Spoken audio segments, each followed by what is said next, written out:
안녕하세요. 목요일 이슈 이시다 시간입니다. 치솟는 물가, 동력이 다한 코로나 경제 정책, 이스라엘과 팔레스타인의 충돌, 그리고 사이버 해킹으로 인한 가스 대란. 바이든 정권이 취임 4개월 만에 최대 위기를 맞았습니다. 스스로 내세울 것이라고는 도널드 트럼프 전 대통령이 설계하고 진행한 코로나 백신 개발과 접종 계획, 워프 스피드에 무임승차한 것밖에 없는 바이든. 앞으로 3년 8개월을 어떻게 끌고 나가려는지, 미국을 무너뜨리는 것은 아닌지 간담이 서늘해질 지경인 것 여러분들께서도 모두 느끼실 것 같습니다. 그래서 제가 한동안 구석에 놓아두었던 바이든 인형을 다시 꺼내왔는데요. 어제 방송 보신 분들은 캐치하셨을 수도 있겠지만 제가 많이 화가 납니다. 이분 때문에. 한 대 좀 치고 시작하겠습니다. 유튜브도 이 정도를 갖고 폭력 영상으로 노란 딱지를 붙이지는 않겠죠. 자, 이런 바이든에게 전직 군 장성들이 공개 성명을 날려 이 나라를 더 이상 망치지 말라는 경고를 날렸습니다. 공개된 성명은 Flag Officers for America라는 단체명으로 124명의 육해 공군 전직 장군들과 제독들이 서명했는데요. 이 단체는 스스로를 퇴역한 군사 지도자들로 미국의 해외 및 국내의 적들에 맞서 헌법을 지지하고 수호하는 이들이라고 밝혔습니다. 그들은 성명에서 이 나라가 1776년 독립한 이후로 최대의 위기를 맞고 있다고 경고했는데요. 그들은 위기의 구체적인 내용도 밝혔습니다. 중국의 급부상, 이란 핵 위기, 이민 문제, 키스톤 송유관 사업 중단 사태들이 미국을 구렁텅이로 내몰고 있다고 적었습니다. 그리고 코로나 사태를 빌미로 너무 오랫동안 학교와 사업장을 폐쇄토록 한 바이든 정부의 조치가 미국민들의 기본 권리를 침해하고 이 나라의 경제 위기를 심화시킨 행위라고 비난했습니다. 또 성명은 빅테크 기업들의 이득권만 보장하는 230조 법 조항을 조속히 삭제하고 빅테크 기업들의 독점을 막아 미국민들의 머리 꼭대기에 앉으려는 빅테크 초엘리트 재벌들의 망상을 분쇄해야 한다고 강조했고요. FBI와 대법원에 2020년 이뤄졌던 의혹에 찬 선거가 되풀이되지 않도록 할 일을 다하라고 주문했습니다. 특히 국민들의 민의가 반영되는 공정한 선거 없이는 헌법을 근간으로 하는 이 나라의 체제는 무너질 수밖에 없다고 규탄했습니다. 또 이게 중요한데요. 성명에서 조 바이든이 대통령 임무를 수행할 만한 정상적인 사고 능력을 갖췄는지 물었습니다.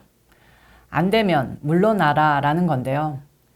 이건 또 그렇게 되면 카밀라 해리스 좋은 일 시켜주는 것이라 그건 또 싫고 바이든 아웃은 좀 맞는데 좀 고민이 되네요.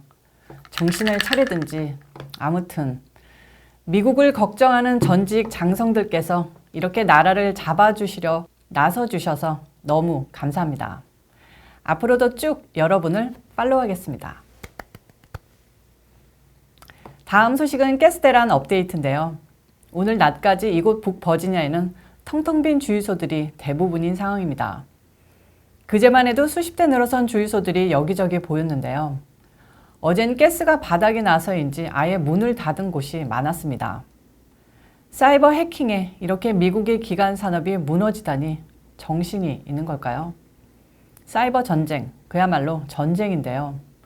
보안 전문가들은 미국이 중국이나 북한, 러시아에서 아무리 해킹 공격을 받아도 보복하거나 공격하지 않기 때문에 해커들이 계속 기어오른다는 분석을 내놨습니다.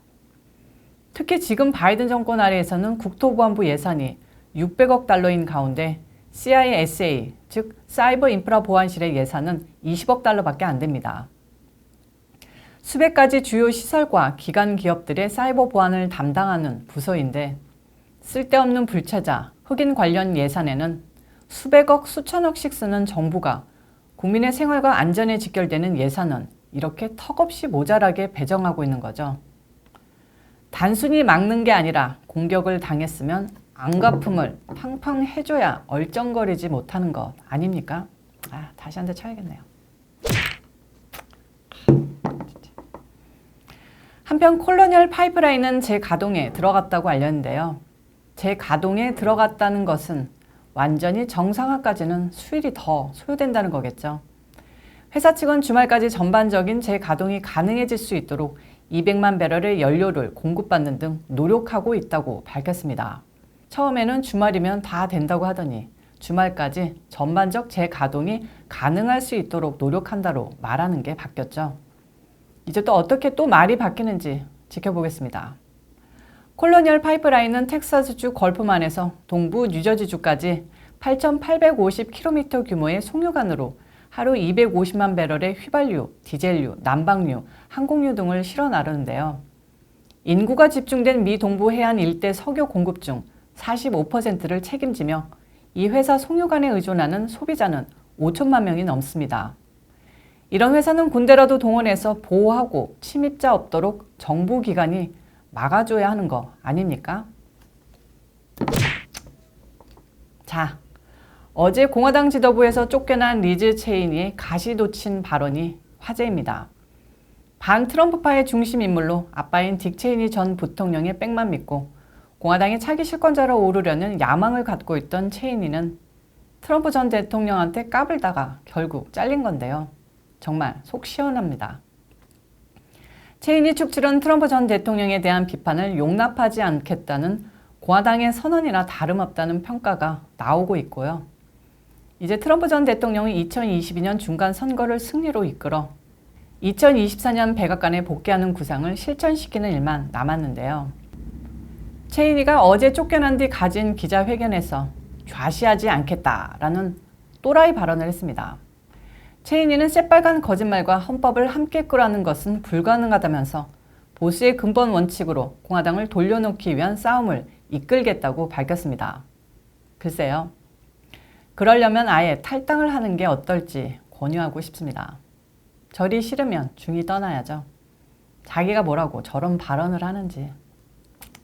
좌파 언론들은 체이니를 순교자처럼 비추면서 공화당의 결정을 흠집내기에 여념이 없습니다. 그럼 어떻습니까?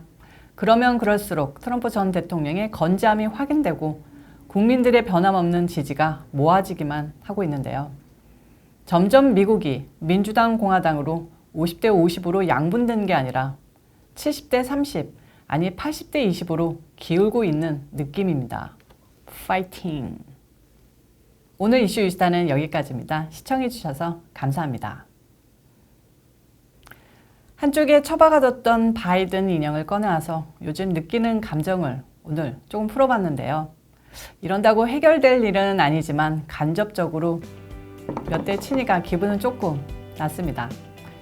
제가 내일은 가족 행사가 있어서 오늘 일 마치자마자 한국으로 따지면 부산 거리쯤 될까 하는 장거리 운전을 해서 가야 합니다.